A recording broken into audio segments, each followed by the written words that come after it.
हरी नदीच्या कडेला शांत उभा होता. देवी नदीच्या पाण्याचा किनाऱ्यावर हलका लपंडाव त्याच्या अस्वस्थ मनाला शांत करणारा मलम होता. कुरकुरीत पांढरा शर्ट परिधान केलेला, त्याच्या नेहमीच्या तेजस्वी वागण्यावर दुःखाच्या स्पष्ट हवेने ढग होते. देवी नदी, ज्याला दैवी माता मानली जाते, ती नेहमीच हरीसाठी आरामदायी राहिली होती.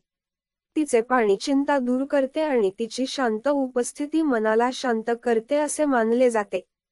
जेव्हा त्याने नदीच्या शांत विस्ताराकडे टक लावून पाहिलं तेव्हा हरीच्या विचारांना त्याच्या आगामी अंतिम परीक्षेच्या वजनाने ग्रासले होते.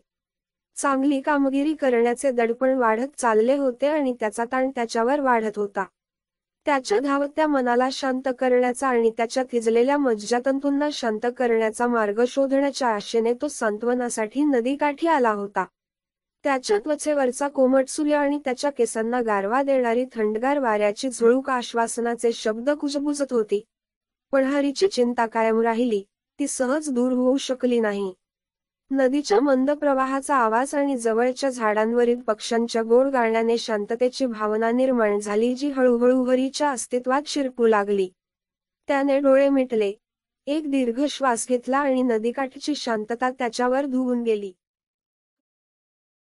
हरी नदीच्या काठावर उभा असताना, उबदार सूर्यप्रकाश, त्याला त्याच्या आत शांततेची प्रगल्भ भावना जाणवली. त्याला शांत आणि आत्मविश्वासाच्या भावनेने वेढलेली नदी देवीची अदृश्य उपस्थिती जाणवली. आनंदी अंतःकरणाने हरीने नदीकडे एक अंतिम नजर टाकली आणि पुढे असलेल्या आव्हानांना तोंड देण्यासाठी सज्ज झाला.